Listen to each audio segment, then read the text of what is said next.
das Schabelmesser immer näher, ob sie tokommen sind. Kiek mal bloß, wo das blinkt. Kann ich kicken, das unmächtig ist. Also, das Messer kommt immer näher an ihren Hals. Ein Hals? Ja, hier will er den Hals durchschneiden. Ihn gruselig verbrechen. Lisa! Pass auf. Spökel flüstert hier zu ihr. Verdammt! Wo ist mit dem Rasiermesser?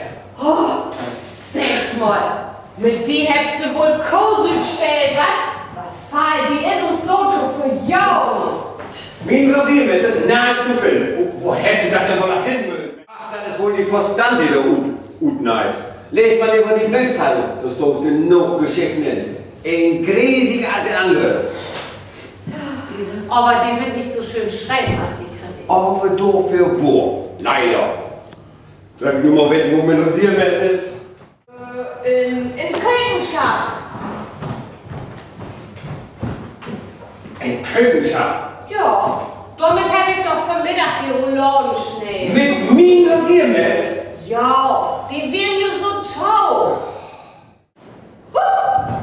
Wer sind Sie? Handlerbaum, King werden, an das Monster! Was willst du von mir? Ah, Otto, du, so, das hast du von mir ins Autostück. Oh, du große Tüffel zwischen all die Litschen. Ich dachte, sie wären wie ein Otto. Lotse dann noch an das Haus nach Mein Name ist Willi Vogt. Ich bin Kriminalkommissar. Ja, aber das kann doch bloß ein Irrtum werden. Ich mein, ich helfe mir doch nichts zu Schulden kommen. Ist alles düster hier.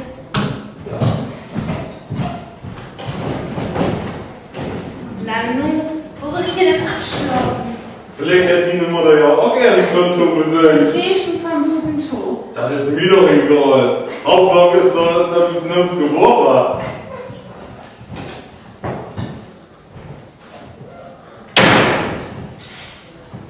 Weiß doch nicht so laut.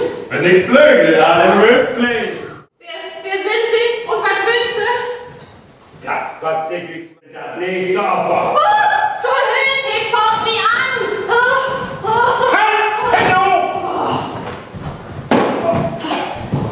Also, was Sie? Nun legt sie mal ihre Rackels nun mal den Vögel an. In einer halben Stunde ist sie wohl so weit, dass ich sie die Leviten lesen kann. Die ist von der Kripo. Die will hier einen Innenbrecher fangen. Aber ich will Mutter doch bloß verjagen.